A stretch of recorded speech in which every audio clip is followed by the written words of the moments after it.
What's up, everyone? So I just got off a coaching call with two of my clients, a married couple. And when I look back on this conversation, I'm like, you know what? Part of this needs to be a podcast. Part of this needs to be a podcast episode. Because in this little coaching call that I had with my clients today, we talked about saving money for real estate. And then ultimately, this money you've saved, what if you're given the opportunity to use it to do something else that might be beneficial to you financially?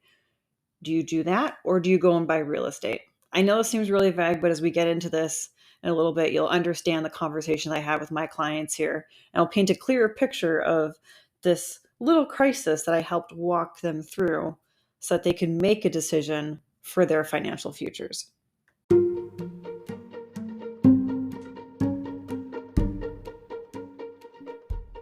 Building a real estate portfolio is as much about buying properties as being a de facto entrepreneur. I'm Karina Ufinger. I'm a multi-property investor, rental management company CEO, and also a landlord coach. I'm going to show you the systems and knowledge you need to thrive as a real estate entrepreneur.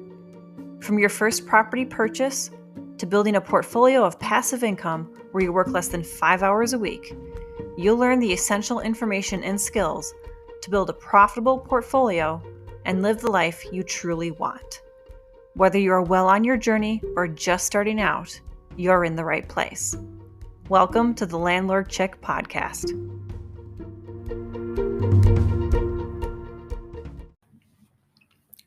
So Brent and Carly have been coaching clients of mine for about, I want to say 2 months. It's about 3 months actually now. It was back in, oh my gosh, it's longer than that because it was back in July. So wow, time flies. It's like 4 months.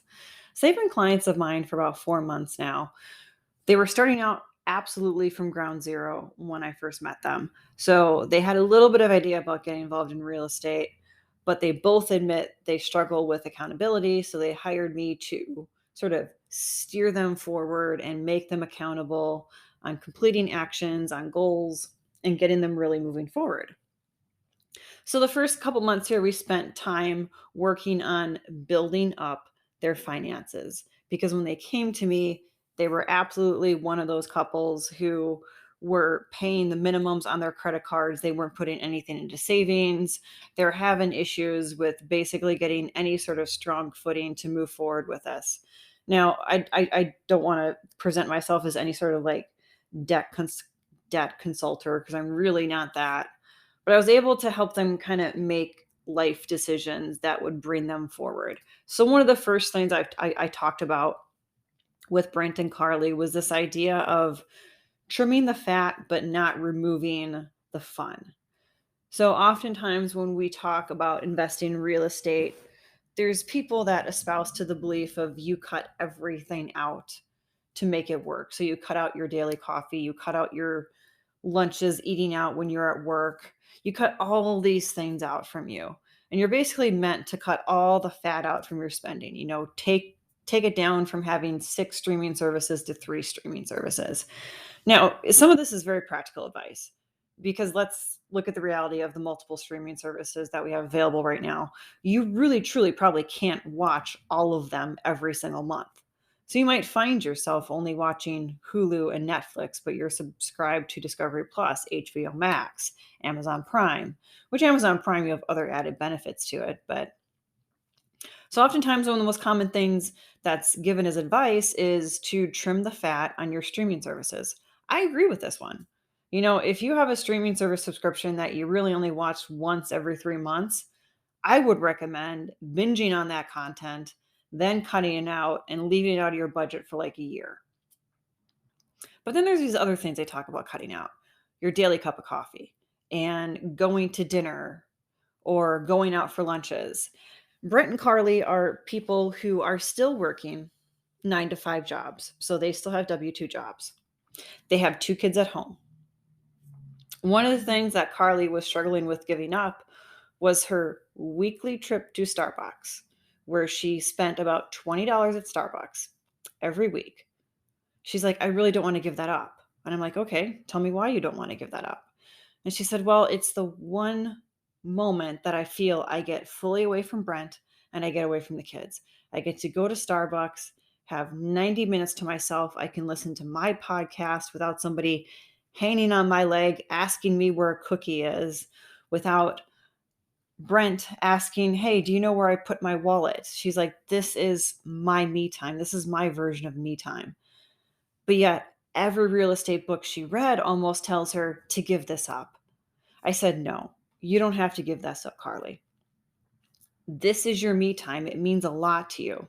We want to trim the fat from our expenses, but we don't want to cut out the enjoyment. There's a difference here." Carly wasn't going to Starbucks every single day and spending 20 bucks. She was going one time a week and spending 20 bucks. And during those 90 minutes, it was really important to her mental health and her characteristics, her body, to kind of recharge in those 90 minutes. If we have to cut expenses somewhere, we look towards what we're not doing. If you have a gym membership and maybe you go less than 15 days a month, I would consider trimming that out of the budget. Then I talked to them about other things that they could trim. Brent and Carly said, "You know what? One of the things that we do is we go out to lunch every single day together at work. They don't work for the same company, but they always coincide their lunches so that they can have time together."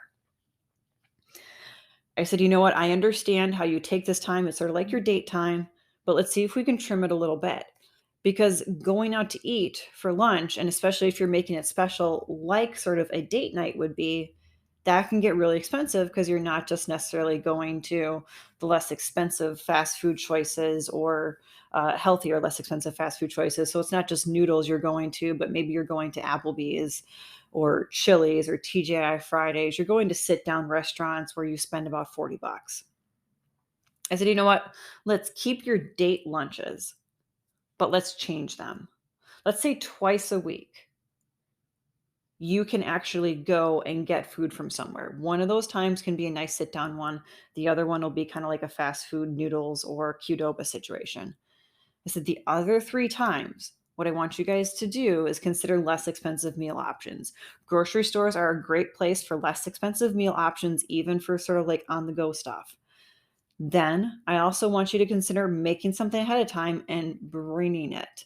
I said, "Yeah, you got to do some cold food stuff that maybe you don't really heat up, but you can get creative. Get creative with your cold foods. You're still having your me time. You're still going out to eat a little bit with them, but you're trimming a little bit of the fat. And that's helping you build up that reserve so that you can make a property purchase." Because ultimately, if you're going to get started in real estate, you need some sort of money. It's extremely, extremely rare to be able to get started with no money down. Now, yes, I know there's people like Brandon Turner who have built on this philosophy, and I highly admire Brandon Turner. I think he writes great books, great content, but I also don't like people to think that that's some sort of easily achievable thing that is just waiting for you to happen. No, you need money to invest in real estate because even beyond purchasing it, you don't know what's going to happen 2 weeks later. 2 weeks later, you just bought a property, you could end up replacing a water heater. And if you don't know how to replace the water heater, you have to hire somebody to do it. That becomes like a $2,000 fix. So this is why we're still talking about cutting out some of the fat and building up a savings plan. It's because even if you're going to buy it with zero money down, you've got to have some money in your back pocket if you're going to be investing in real estate so you can cover the incidentals. So we had extensive conversations about how we're going to trim the fat, but we're not going to cut out what they enjoy or the things that are important to them. Obviously, as a couple, their date night lunches are important to them. They don't want to cut those out. They don't have to cut them out. They just have to reframe them. They're not going out to eat all the time at a sit down restaurant. They're bringing some items from a grocery store buffet or something like that. Or they're bringing stuff from home and they're having a picnic. But we're not cutting out the enjoyment. We're not cutting out what they need. We're just trimming the fat. So when we talk about trimming the fat, we want to make sure we're trimming things that we really don't use and we don't consider critical to our self being. So going back to Carly's coffee, her 90 minutes at Starbucks, that was really important to her mental health because it was her time to be alone. That's something we're not going to trim. We're not going to touch it. We're going to leave it in place. Date nights, those were crucial. We swapped it a little bit. We moved things around, but we kept it intact that they still had their date night lunches. Gym membership. At the beginning of this, Brent had a gym membership. He admitted he had maybe gone 3 times a month over the past 4 months. I said, you know what? You got to cut it. If you really feel inclined, like you really feel motivated, and let's say 6 months and you're really missing it, you'll be motivated to go. You'll go more. That gym membership will make sense. But right now, it doesn't make sense. So go ahead and cancel it. He didn't have any sort of like cancellation penalty or anything like that. He went ahead and canceled it. We were getting immediately back in the pocket there $30 a month. Now, $30 a month, yeah, maybe not big on its own. But then we went over and we looked at streaming services. They were subscribed to 7 streaming services. I asked, do you actively watch all 7 every month? They said, well, no, we don't really watch Amazon Prime, but we have Prime for the shipping benefits. Totally get that. I honestly am mostly the same way. I occasionally watch movies on Amazon, but other than that, Prime is really just for the shipping. But then they also had Hulu, they had Netflix, they had Peacock, they had Discovery Plus, they had HBO Max, and I forget what their 6th and 7th ones were because they were ones I'd like never heard of, and I was like, oh wow, okay. They had 7 other streaming services, but in reality, beyond Prime, they only had 3 that they were using. There were 4 that they could cut out. I said, what I want you to do is I want you to make a list of the TV shows that you truly want to watch from these streaming platforms. Once you've created your list, you're going to pick the ones you're going to cancel. The ones you keep, you're going to focus on watching those TV shows. You're going to kind of like binge watch in a way. Because if you say you've got HBO Max and you have it for watching Game of Thrones, and that's the only reason you have it, I want you to binge watch Game of Thrones through an entire month so that you can pay $10.99 to have HBO Max for 1 month. You watch all your Games of Thrones, then you discontinue HBO Max and you don't have that expense anymore. So I recommend making lists of the TV shows you want to watch on your various platforms and then focusing hardcore on those, what I like to call specialized streaming platforms. So HBO Max, one of them, Peacock is one of them, Discovery Plus is one of them. Those are the ones that I really recommend you make a list of the TV shows you know you really want to watch, and then have a month that you dedicate. Okay, I'm going to go through Discovery Plus content this month, and that's what we're going to watch when we have TV time. And I'm not also advocating necessarily a lot of TV time, by the way. That's also a conversation that I've had with Brent and Carly in other capacities, is allocating their time and using it well. But for the purposes of this, we're admitting that we all watch a little bit of TV, and we're helping kind of streamline our TV watching and our focus on our TV watching so that we're not paying for too many streaming services. Now, Carly and Brent have been working on this new spending package for a couple months. Carly and Brent have even started bringing a little bit extra income on the side. Carly has actually started teaching music. She was a choir singer in college and in high school. She loves teaching people how to sing, how to read music. So she actually took some side lessons as a music teacher, even though that's not her profession. So it was even more money that they were able to put aside and start working on. Brent ended up taking up some side jobs for interior work for like carpentry. He had a little bit of construction experience, so he was doing some work replacing people's doors in their homes, installing new like doorknobs, all this sort of carpentry stuff, and they were accumulating some good side cash. We had our coaching call this morning, and they were so excited. They came to me and they said, hey, we have $45,000 in savings right now. They have busted their butt. They've done a lot of side jobs. They've done some good trimming of their finances. They've done a lot of things that have made their savings book look a lot better. But over the weekend, one of their cars started to die and give them serious issues. And this led to a conversation that really encompassed the entire weekend. Were they going to use some of the money to pay cash for a car, or would they finance a car and use all that cash to invest in real estate? Which way were they going to go? When they didn't have a solution for this. By this morning, when they hopped on our coaching call, it was one of the first things they wanted to talk about. Now, in this situation, I'm not necessarily looking to give them the answer, but I want to lead them to it because I don't want to be responsible for this decision, but I want to be able to lead them to the decision that they think is going to be best for them in their hearts. So I talked this through with them. I said, okay, so you're obviously going to need to likely replace a car in the near future because, as they explained, this was the car that Carly uses. She tends to drive the kids around a lot to soccer, to their events. And the last thing Brent wanted was to worry about them, especially in the coming winter months, breaking down on the side of the road. And the kids being in the car cold, maybe there's some place that's 25 minutes away. Maybe it's on a not so populated road. So Brent was really concerned about her not having a car that was reliable. Carly agreed. She's like, "Yeah, I really don't want to be in that situation either."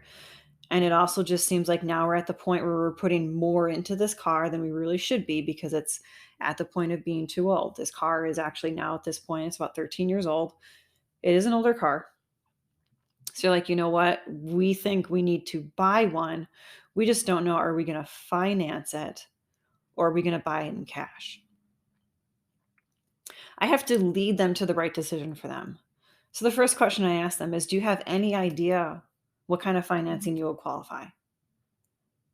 And they're like, well, actually, no, we don't. Like, we're just kind of estimating that we would have, basically the average person's financing deal. I said, well, chances are yes, but it doesn't make sense to make this choice based on assumptions. I said, so I'm going to give you guys some homework. I want you to do between now and our next coaching session, which is about 2 weeks away. I want you to go out and I want you to just go through the motions, look at cars, see what kind of financing deals are out there that might be applicable for you. I don't want you to start applying for them because applying is going to go on your credit report, things like that. What I want you to do is give them a good idea of what your finances look like and see what kind of terms they can come back to you with. Get an idea of what sort of terms you're going to have, and we'll have a better idea of whether, okay, pay cash or finance this purchase. I said, ultimately, what's going to happen is in 2 weeks, you're going to come back and you're going to tell me that, okay, so if we finance the car, we're going to have an interest rate of 10%. Okay, great. We know we're going to be facing a 10% here. What would be the return on the investment if instead of using that $35,000 to buy a car, you went and made a real estate purchase? So what you have to do is you have to calculate out how much you're saving on your car purchase if you pay in cash versus what are you losing out on if you invest that $35,000. Next time you come back to me, we're going to have a mathematical equation. We're going to kind of walk through this and we're going to figure out definitively by the numbers which one might be better. But I said, obviously, a little bit of this depends on what your future situation is. I said, if you think you're going to be transitioning full time over into real estate quickly, I would suggest that you actually finance the vehicle. Now, some of you might be like, what? Why would you do that when you have that amount of cash sitting in the bank there? Because isn't financing that vehicle going to affect their ability to get loans? There's a lot to unpack there. First off, yes, if they were going to do traditional loans, obviously it feeds into their debt to income ratio, but they have other options. They have private money lending as an option. They have hard money lending as an option. Now, I know some people don't like that as an option, but it is an option. Partnerships are an option. They also have the ability to go out there, start hitting the pavement, and find a 0% down deal like we talk about with Brandon Turner.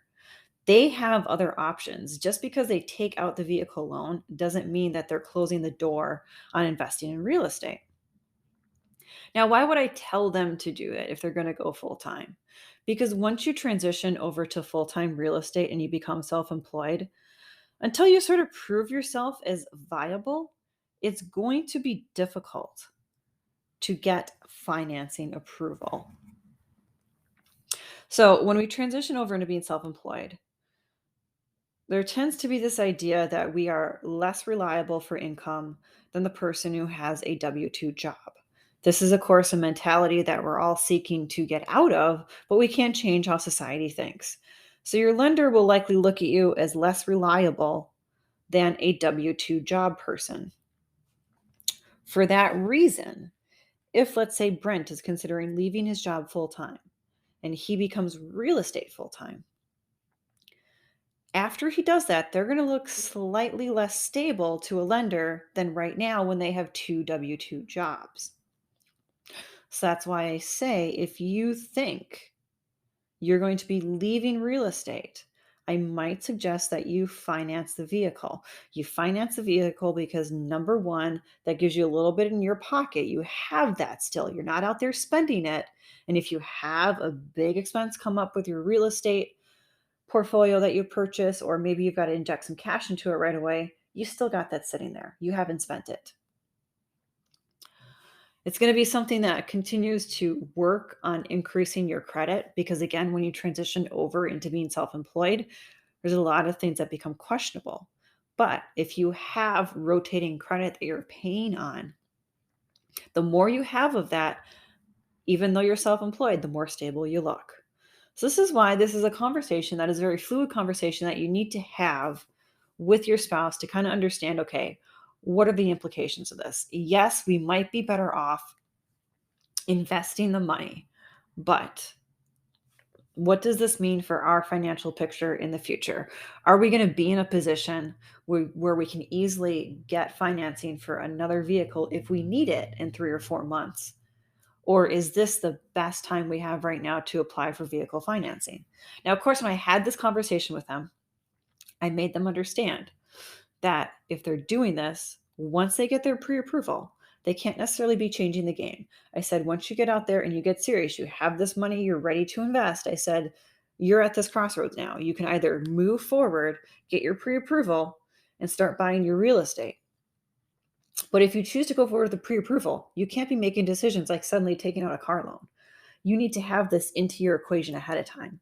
And I also made them understand that if you do take out the car loan, right now, you will have to wait about 3 or 4 months at least to go try and get pre approved again because your debt's going to be really new.